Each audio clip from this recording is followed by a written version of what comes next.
या देवी सर्वभूतेषु मा स्कन्दमातारूपेण संस्थिता नमस्तस्यै नमस्तस्यै नमस्तस्यै नमो नमः। जय माता दी। आप सबको प्रणाम।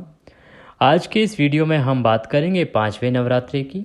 जैसा कि आप जानते हैं 19 अक्टूबर 2023 को पांचवा नवरात्रा है, दिन गुरुवार का होगा। और पांचवा जो नवरात्रा है माता का, ये माता स्कंद माता को समर्पित है।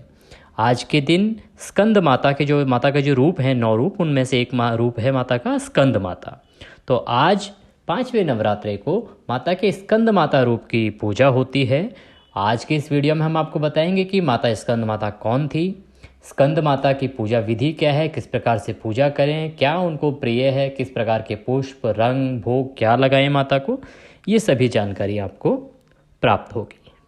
नवरात्रि का पर्व आप सभी जानते हैं 9 दिनों तक बड़ी धूमधाम से मनाया जाता है।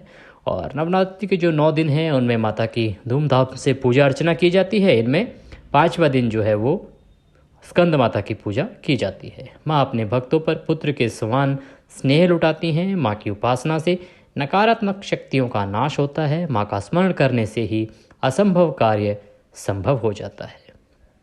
बात करें कि माता स्कंद माता का स्वरूप कैसा है। स्कंद माता कमल के आसन पर विराजमान है, इसी कारण इसे पद्यासना देवी भी कहा जाता है। स्कंद माता को पार्वती एवं उमा नाम से भी जाना जाता है। माँ की उपासना से संतान की प्राप्ति होती है। माँ का वाहन सिंह है। माँ स्कंद माता सूर्यमंडल की अधिष्ठात्री देवी कही गई हैं। बात करते हैं कि आप 19 अक्टूबर को पूजा किस प्रकार से करें, या स्कंद माता या नवरात्र के पांचवें दिन जो है पूजा किस प्रकार से करें। तो जैसे प्रतिदिन आप नवरात्रे में सुबह जल्दी उठ रहे हैं, उसी प्रकार से ब्रह्म मुहूर्त में उठिए, या जितनी जल्दी हो सका उतना जल्दी उठिए, स्नान आदि से निवृत्त हो जाइए। कुछ जगहों पे अभी ठंड है तो बहुत लोग बहुत सुबह अगर नहीं भी उठ पाते हैं तो भी कोई बात नहीं, आप सूर्योदय के समय तक भी उठते हैं तो भी अपनी पूजा कर सकते हैं। तो अपने दैनिक कार्यों से निवृत्त होने के बाद नहा धो के और अपना स्वच्छ वस्त्र धारण कीजिए। स्वच्छ वस्त्र में कोशिश कीजिए, अगर आप पीले वस्त्र धारण कर सकते हैं तो बेहतर है, या आप सफ़ेद वस्त्र धारण करते हैं तो बेहतर है। जो भी सुहागिन महिलाएं हैं वो पीले वस्त्र धारण कर लें, उनको सफ़ेद वस्त्र क्योंकि हमारे समाज में सही नहीं माना गया है, तो आप पीले वस्त्र धारण कीजिए। और पीले वस्त्र धारण करके माता स्कंद माता की पूजा की जाती है। पूजा के लिए आप अपने मंदिर में जहाँ भी आपने ज्वारे बोए हैं, खिचड़ी बोई है या कलश स्थापित किया है, वहाँ पे आप बैठ जाएं। और वहाँ बैठने के बाद अपनी पूजा आरंभ करेंगे। माता का सबसे पहले ध्यान करेंगे। स्कंद माता का जो हमने स्वरूप आपको बताया है, माता स्कंद माता को बारंबार प्रणाम करेंगे। प्रणाम करने के बाद आप सबसे पहले माता को स्नान कराएंगे। और उस पर जो पहले से, अगर जैसे कल आपने कुछ पुष्प चढ़ाए थे, वो सब पुष्प हटा लीजिए पहले वहाँ से, उन सबको साफ़ कीजिए। फिर माता को आप गंगाजल युक्त पानी से, कि एक कटोरी में या किसी लोटे में आपने स्वच्छ पानी रखा होगा, उसमें थोड़ा गंगाजल डालिए, पुष्प से एक फूल ले लीजिए अगर है तो, और उससे, या फिर आप 2 उंगलियों से माता को सांकेतिक रूप से स्नान कराएंगे, ऐसे छींटे देके। आपने गणपति विराजमान किए हैं उनको भी छींटे दीजिए। और आप अगर गौरी भी, माता गौरी आपने स्थापित किए हैं, उनको भी पानी से स्नान कराइए, छींटे दीजिए। और अपने जो भी आपने मंदिर में स्थापित किए हैं उन सभी को, कलश को भी आप अवश्य स्नान कराएं। उसके बाद एक स्वच्छ कपड़े से आप उनको पोंछिए, जिस प्रकार से कि आप स्वयं नहाते हैं तो आप अपने शरीर को पोंछते हैं। उसके बाद माता को तिलक करिए। माता को पीले रंग का तिलक कीजिए। तिलक करने के बाद गणपति को कुमकुम आदि का तिलक कीजिए, कलश पे भी तिलक कीजिए। और सभी को तिलक करने के बाद अक्षत लगाइए। अक्षत लगाने के बाद उनको वस्त्र के रूप में मौली, छोटे छोटे टुकड़े मौली के तोड़िए और सबको थोड़ी थोड़ी मौली अर्पित कीजिए, कलावा जिसे कहते हैं। वस्त्र आपने पहना दिए, आप उन्हें आभूषण के तौर पे पुष्प अर्पित कीजिए। अगर आपके पास माला है तो माला पहनाइए, या थोड़े से भी पुष्प आपके पास हैं तो वो पुष्प उनको अर्पित कीजिए, माता को अर्पित कीजिए। गणपति, गणेश जी, गौरा माता और कलश, सभी को आप पुष्प अर्पित कीजिए। भोग के तौर पे एक आप पान का पत्ता अगर आपके पास हो तो आप एक पान का बीड़ा आपके पास होगा वो अर्पित कीजिए। वो नहीं है तो एक पान का पत्ता लीजिए, उस पर एक लौंग, इलायची और सुपारी रखिए और वो माता को अर्पित कीजिए। उसके बाद आसन पे बैठ के माता का ध्यान कीजिए। अगर आप दुर्गा सप्तशती का पाठ कर रहे हैं तो वो करिए। अगर आप नहीं कर रहे हैं तो हमारे चैनल पर प्रतिदिन दुर्गा सप्तशती का पाठ सुनाया जाता है, आप वो वीडियो देखिए, उसको सुनिए और माता का ध्यान कीजिए। आप दुर्गा सप्तशती के अलावा दुर्गा चालीसा का पाठ कर सकते हैं, या आप दुर्गा के किसी भी मंत्र का जाप करते हैं तो वो कर सकते हैं। हम आपको अभी बताएंगे कि आप स्कंद माता को किस प्रकार से प्रसन्न कर सकते हैं। स्कंद माता का एक जो मंत्र है जिससे आप उनकी साधना कर सकते हैं, मैंने सबसे पहले जो आरंभ किया था वीडियो वो उसी के साथ किया था, उस मंत्र के साथ आप पूजा कर सकते हैं। एक बार फिर से मैं दोहरा देता हूँ। या देवी सर्वभूतेषु मां स्कंद माता रूपेण संस्थिता, नमस्तस्यै नमस्तस्यै नमस्तस्यै नमो नमः।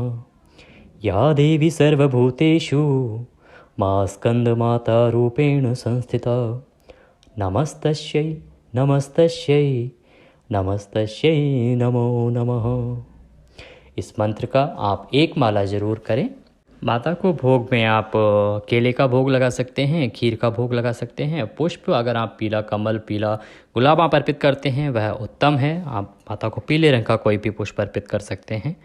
मां स्कंद माता की कृपा से संतान सुख की प्राप्ति होती है, इसीलिए आप उस दिन अगर किसी को संतान की लालसा है तो वो मां स्कंद माता को विशेष रूप से पूजिए और उनकी उपासना करें। आपको हम विशेष जो मुहूर्त हैं इस दिन के उनके बारे में अवगत कराते हैं।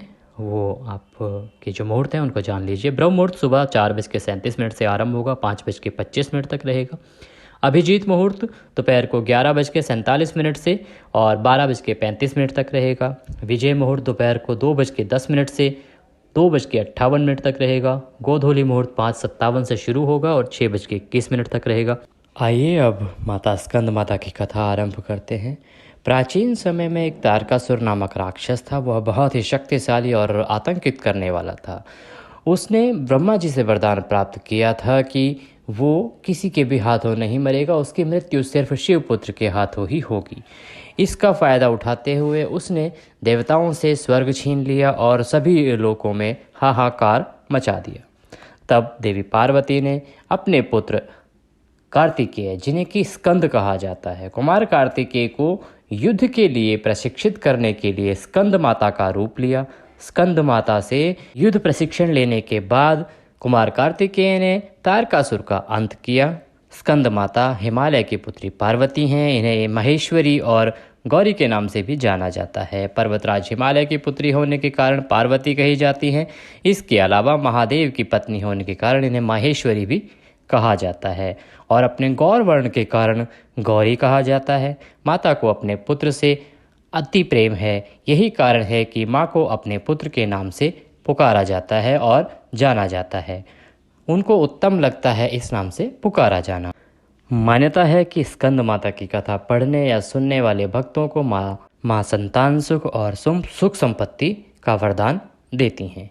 बोलिए स्कंद माता की जय। यहाँ पर कथा समाप्त होती है। साथ में हम बताना चाहते हैं कि हमारे इस चैनल पे, हमारे संस्थान में जो पंडित जी हैं वो कथा करते हैं। आप अगर कोई भी कथा करवाना चाहते हैं या ऑनलाइन, क्योंकि देखिए सबसे उत्तम है कि हर जगह पे जाना संभव नहीं है। आप ऑनलाइन वीडियो कॉल पे वो कथा सुन सकते हैं। आपके लिए एक टाइम फिक्स कर दिया जाता है जो आप समय चाहते हैं उस पर, और उस पर पंडित जी या जो कथा आप स्त्री मुख से अर्थात पंडितानी जी से सुनना चाहते हैं तो उसके हिसाब से, जैसे भी आगे करवा चौथ आ रही है तो उसके लिए हमारे यहाँ पे बुकिंग्स खुली हुई हैं। आप अपने यहाँ पे करवा चौथ की कथा करवा सकते हैं और अगर आप उसकी बुकिंग करना चाहते हैं तो हमारे दिए गए नंबर पे संपर्क कीजिए और आपको उचित समय पर चीज़ें प्रदान की जाएंगी। इससे क्या होगा कि आप घर पे बैठ के अपनी करवा चौथ कर पाएंगे। आपको कहीं जाने की आवश्यकता नहीं है। पंडित जी या पंडितानी जी आपको वीडियो कॉल पे या फ़ोन कॉल पे आपको कथा जैसे भी आपको उत्तम लगेगा उस प्रकार उस पर आपको कथा सुनाएंगे। आप अपने घर में करवा चौथ की कथा सुनिए, पूरी पूजा करिए और आप जो दक्षिणा देना चाहते हैं वो आप पेटीएम या यूपीआई किसी भी माध्यम से